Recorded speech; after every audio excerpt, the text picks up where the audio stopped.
foreign जानानै गासैखौबो बरायबोबाय आं दायो इन्डियानि बाहेराव नेपाल हादोराव दंफैयो दा बे मा मन्दिर होनदोंमोन पशुपतिनाथ मन्दिर बेहाय जोङो एसे खुलुमनो एसे बोर बिनो फैदों थ' बेयाव आङो सासे बे नेपालनिनो सासे मेचे अर्थात बर' होननानै बुङो मेचेखौ बिसोरना बे आदाखौ आं लोगो मोनदों बिथांनिफ्राय आङो मिथिना लानि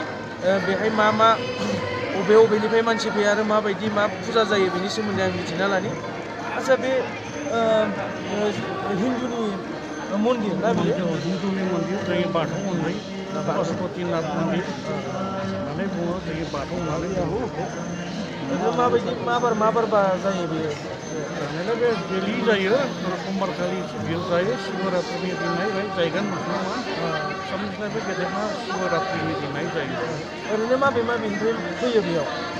बेनिखायनो बे संसारनि जत' हिन्दु जातिफोर बैसोर बेहाय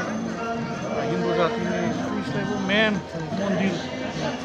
होननानै बुङो पशुपतिनाथ मन्दिर होननानै बर'फोरा माबायदि फैयो ना फैया बर'फोरा फैयो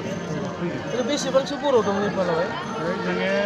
4700 दङ नेपालावहाय बेखौ झापा डिस्ट्रिक्टआव दङ ओमफ्राय ओरैनो टाइटेलफोरा माबायदि बिना बर' टाइटेलफोरा दङ जोंनि टाइटेलाबो मोसाहारि बसुमतारी नार्जारी सुमफ्रामारि होननायनिबो दङ आरो जों बेहाय लिरनाय बेलायाव मेचे होननानै मेचे होनना बांसिन सिनाय जायो दा जोंनि गावनि बर'आवहाय ओरैनो बर'नि बेहाय जायगायाव ओरैनो फेमास जानाय सुबुं ओरैनो मन्त्रि बेफोरबायदि दं नामा मन्त्रिलाय गैया लकसभानि MP सासे दङ कुमारि मेचे होनग्रा हिन्जावसा हिन्जाव मानसि अबाव थायो बियो दा काठमान्डुआवनो दङ दा बेथ' नेपालनि राजधानि बेयो काठमान्डुआ थेंक इउ बे पशुपतिनाथ